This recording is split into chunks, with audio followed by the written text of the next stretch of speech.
បាទជំរាបសួស្តីបងប្អូនទាំងអស់គ្នាខ្ញុំចាប់ដួងត្រៀមជូនបងទៀតហើយបាទ1គីឡូគាត់ឲ្យស្រុកហើយស្អែកគាត់មានកម្មវិធីបាទហើយល្ងាចបានគាត់ចេញមកយកជាងយើងស្រុកគាត់ឲ្យខ្លះសេហើយយើងចាប់ដើមត្រាំតកកដើម្បីឲ្យវាស្លាប់ហើយទាំងអាវាទៅស្រុកហើយខ្ញុំគឺតកកហើយបាទលួកហើយគេចិត្តត្រូវតកកកោត្រជាក់ទៅស្លាប់អស់បាទទាំងអស់យើងអាចយកវាទៅស្រុកបានបាទអូខេអរគុណបងសម្រាប់ការគ្រប់គ្រងណាបាទ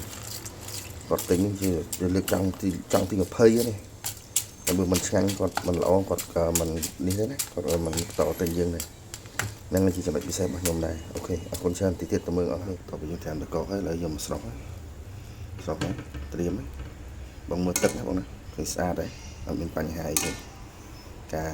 លាងពោះស្លោឬចាំទឹកឃើញមកស្អាតមកត្រៀមដួសយកមកដាក់ក្នុងតកកវិញណាអូខេ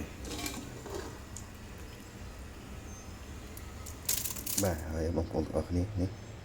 ទៅពីយើងស្រុកហើយតាមតកកហើយឥឡូវយើងយកមកដាក់ហើយបាទយកដល់យើងដាក់អាកំប៉ុងធំដាក់កន្លះគីឡូគាត់ដោយសារគាត់ថាអត់អីបងយកដាក់ទូតកកស្អែកបានគាត់ទៅខេតគាត់យកទៅមកអញ្ចឹងថាអូខេបើបងស្អែកទៅខេតចឹងខ្ញុំដាក់កំប៉ុងទូចវិញបាទម្លែកចឹងជា3ប្រអប់ទៅបងទៅស្រួលបងខ្លះសេអញ្ចឹងណាថាអូខេអញ្ចឹងក៏បានដែរអូនហ្នឹងហើយលើហើយបាទហើយយើងដាក់ទឹកត្រីគាត់ទៅ5កំប៉ុងដែរនេះទឹកត្រីហើយមានបងដែរគាត់រីកមិនដែរបាទមិនរិះគន់ទេបាទលក្ខណៈថាក្នុងនៃស្ថាបនាគាត់ថាទឹកត្រីយើងចង់សុំរៀងហើយជាងនឹងទៅទៀត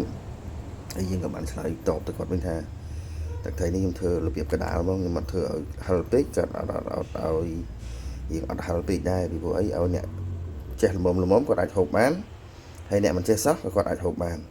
តែបើយើងធ្វើហឹលខ្លាំងពួកគាត់ហូបអត់កើតទេអញ្ចឹងណាចឹងខ្ញុំថាខ្ញុំសុំធ្វើតែប៉ុណ្្នឹងទេ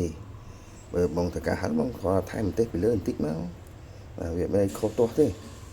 ពីព្រោះបើសិនជាដាក់ហឹលខ្លាំងពេកអ្នកអត់ចេះហឹលគឺហូបអត់កើតតែម្ដងបើអ្នកចេះហឹលល្មមឡើងចេះទប់ជាប់ណាដូចខ្ញុំអីបាទទឹកត្រីប៉ុណ្ណេះទេបើហឹលជាងហ្នឹងក៏ទប់អត់រួចដែរហ្នឹងហើយអូខេអរគុណច្រើនអ្នកកែគ្រប់គ្រងបងដែលមានតម្រូវការបាទដូចបានឆាតប្រាប់ខ្ញុំចឹងមួយគាត់ទៅគាត់ថាត្រូវការខ្លះសេទុកមកយប់ស្អែកឡើងទៅខេតហើយសួរធ្វើម៉េចឲ្យសួរទុកដាក់គឺខ្ញុំរៀបចំអញ្ចឹងដើម្បីដាក់តែមកថងនេះមកប្រអប់ស្រួលមកគាត់មកឲ្យអត់ពីពោះកញែងហើយណាមួយយើងស្រួលយកខ្លះសេដោយសារវាទូចទេបើសិនជាយើងដាក់កន្លះគីឡូយើងដាក់ធំដល់ពេលខ្លះសេទៅវាស្ទើរកន្លែងអញ្ចឹងទៅយើងរៀបចំឲ្យគាត់អញ្ចឹងសម្រួលឲ្យគាត់ដែរហ្នឹងហើយឲ្យតែបានឆ្លើយឆ្លងគ្នាតាក់ទងគ្នាបាទនេះគាត់បានកក់ហើយប្រហែលជាថ្ងៃសៅរ៍ហ្នឹងមានបងប្រុសម្នាក់ដែរបាទគាត់យករបៀប3ប្រអប់ដែរបាទតែខ្ញុំដាក់ធំដោយសារគាត់យករស់បាទគាត់ថាកម្មវិធីខូបកំណើតបងប្អូនបាទអញ្ចឹងត្រូវរៀបចំឲ្យគាត់តាមហ្នឹងដែរដោយសារគាត់ថាគាត់យកពេលព្រឹកតែកម្មវិធីល្ងាចអញ្ចឹងយើងត្រូវរៀបចំថាទុកធ្វើម៉េចឲ្យវាបានយូរអញ្ចឹងមកប្រអប់ហ្នឹងយើងដាក់កន្លះគីឡូអត់កើតទេដោយសារ space យើងវាទូចអាប្រអប់ធំយើងដាក់រដងកន្លះគីឡូណាអញ្ចឹងយើងសិតម្លេចដាក់3ខាំជាងឲ្យគាត់វិញដើម្បីឲ្យវារស់នៅដើម្បីឲ្យវានៅក្នុងនឹងបានរៀងយូរអញ្ចឹង4 5 6ម៉ោងអីវាអាចនៅបានអូខេវីដេអូនេះក៏មានតែប៉ុណ្្នឹងណាចង់តែប៉ុណ្្នឹងអរគុណច្រើនបងសម្រាប់ការគ្រប់គ្រងអរគុណបាយបាយ